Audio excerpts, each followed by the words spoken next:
नमस्कार दोस्तों, मेरा नाम है एडवोकेट मीत शुक्ला और आज हम आपको लेके चलेंगे इंडिया को कुछ ऐसे शेडोड चैप्टर में जो पूरे इंडिया को चेंज करके चला गया। सबसे पहले हमारा ये जानना जरूरी है कि इमरजेंसी होती क्या है।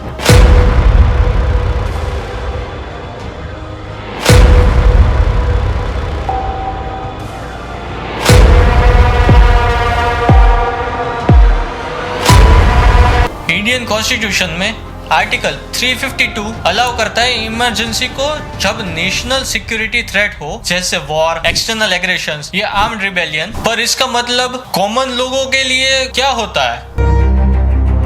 इसका मतलब था कि फंडामेंटल राइट सस्पेंड हो जाते हैं और गवर्नमेंट के पास एब्सोल्यूट पावर होती है, ना फ्रीडम ऑफ स्पीच, ना प्रोटेस्ट, ना इलेक्शंस। 1970 की शुरुआत में देश एक इकोनॉमिक स्ट्रगल के फेज से गुजर रहा था, लाइक हाई इन्फ्लेशन, अनएम्प्लॉयमेंट और फूड शॉर्टेज।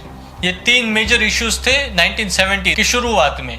1971 के बांग्लादेश रिबेलिएशन वॉर के स्कार ने रिसोर्सेज और स्ट्रेन कर दिए थे। लोगों ने गवर्नमेंट की एबिलिटी को क्वेश्चन करना शुरू कर दिया।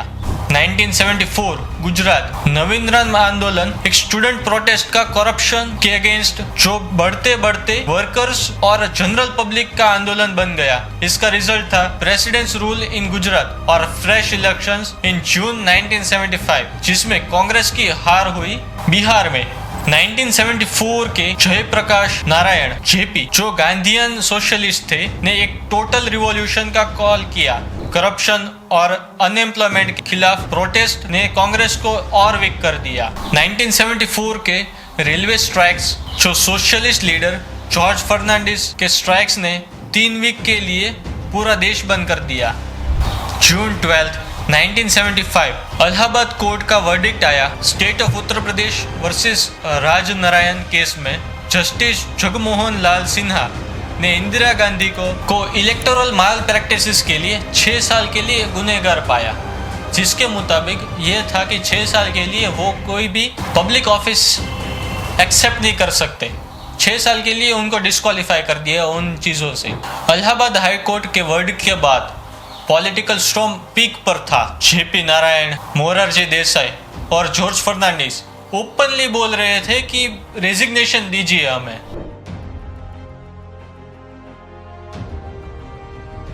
जून 25 1975 जब देश सो रहा था, तब इंदिरा गांधी ने एक क्रिटिकल डिसीजन लिया। इंटरनल डिस्टर्बेंस का साइटिंग करते हुए प्रेसिडेंट फरुखुद्दीन अली अहमद ने आर्टिकल 352 के अंडर इमरजेंसी का प्रोक्लेमेशन साइन किया। मिडनाइट के बाद इंदिरा गांधी ने ऑल इंडिया रेडियो काम बट चिलिंग वर्ड्स बोले। बहनों, राष्ट्रपति जी ने आपातकाल की घोषणा की है। इससे आतंकित होने का कोई कारण नहीं है। आप सभी गहरे और व्यापक षड्यंत्र से अवगत होंगे जो उस समय से रचा जा रहा है।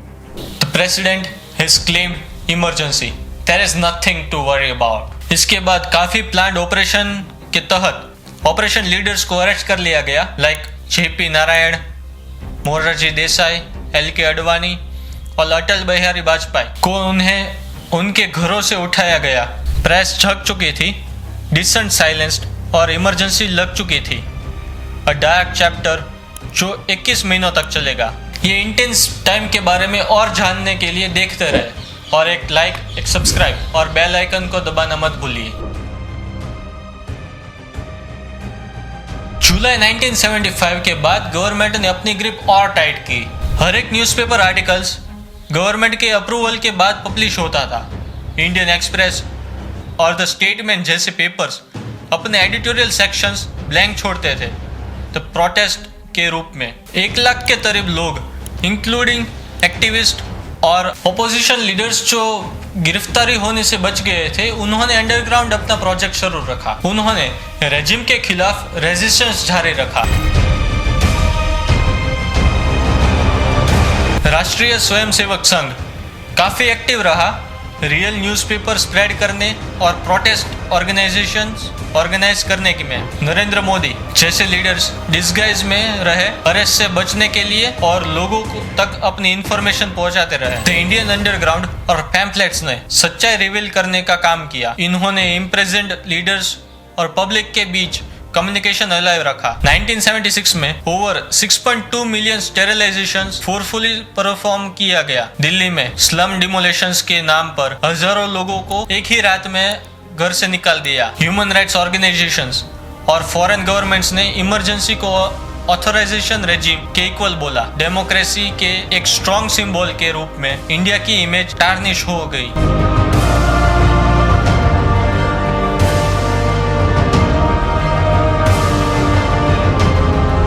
जनवरी 1977 में एक अनएक्सपेक्टेड अनाउंसमेंट हुई।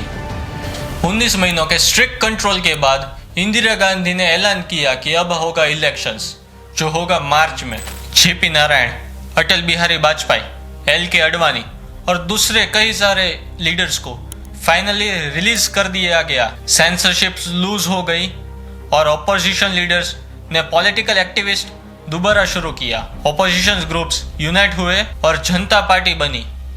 इमरजेंसी के ह्यूमन राइट्स अब्यूजेस एक्सपोज करने का एजेंडा लेकर आई। कांग्रेस ने अपने कैंपेन में इमरजेंसी को डेमोक्रेसी को सेव करने के लिए बोला। इलेक्शंस के आसपास देश में एक नई एक्साइटमेंट का और होप की वेव थी। अपने आवाज रिक्लेम करने और अपने सफरिंग्स के लिए जिम्मेदार को पनिश करने का। Stay tuned to know the dramatic outcome of elections of 1977। 21 महीने की इमरजेंसी के बाद हुए इलेक्शंस में एक लाउड नॉइस दिया। India's voice was heard. Congress party led by Indira Gandhi सिर्फ 542 सीट्स में से 154 सीट्स पर जीत पाई। इवन इंदिरा गांधी अपनी रायबरेली सीट्स हार गई, जो उनके पॉलिटिकल कैरियर के लिए एक मेजर बॉल था। संजय गांधी, जिन्होंने इमरजेंसी के टाइम काफी कंट्रोवर्शियल रोल प्ले किया, जनता पार्टी ने 295 सीट्स जीतकर मेजोरिटी सिक्योर की और कांग्रेस के डिकेड्स लॉन्ग होल्ड को तोड़ दिया। पहली बार इंडिया में एक नॉन कांग्रेस गवर्नमेंट बनी अंडर मोरारजी देसाई और डेमोक्रेसी की फेथ रिस्टोर हुई। इमरजेंसी के खत्म होने के बाद भी उसके इफेक्ट ने इंडियन डेमोक्रेसी पे एक बहुत इम्पैक्ट छोड़ा। 21 महीने का इमरजेंसी एक ऐसा चैप्टर था जिसने फैमिलीज, पॉलिटिकल लीडर्स और कंट्री के इंस्टीट्यूशन को डीपली इम्पैक्ट किया। प्रेसिडेंट द्रौपदी मुर्मू ने इसे इंडियन डेमोक्रेसी का डार्केस्ट चैप्टर कहा और लोकसभा स्पीकर ओम बिरला ने इसे कॉन्स्टिट्यूशन पर डायरेक्ट अटैक बताया। इंदिरा गांधी ने ईयर्स लेटर एक्सेप्ट किया कि कुछ मिस्टेक्स हुई थी, लेकिन उन्हें अपने डिसीजन का उस वक्त के लिए नेसेसरी डिफेंड किया। बंडारू दत्तात्रेय, जिसने लोगों को MISA के अंडर जेल में टॉर्चर किया गया, फोर्स्ड स्टेरिलाइजेशन और रॉन्गफुल इम्प्रिजनमेंट के स्टोरीज हमें ये याद दिलाते हैं कि इमरजेंसी सिर्फ पॉलिटिकल क्राइसिस नहीं, ह्यूमन ट्रेजेडी भी है। क्या ऐसा कुछ दोबारा हो सकता है? 44th अमेंडमेंट के सेफगार्ड और इंडियन पीपल की रिजिलियंस के साथ डेमोक्रेसी स्टम्बल कर सकती है, लेकिन फेल नहीं हो सकती। इसी नोट पर हमारा सेशन यही खत्म करते हैं और आप लोगों से एक रिक्वेस्ट है, कमेंट में बताइए कि आपका थॉट्स क्या है और आपके सजेशंस क्या है कि हमारा दूसरा वीडियो किस चीज पर बने। Thank you.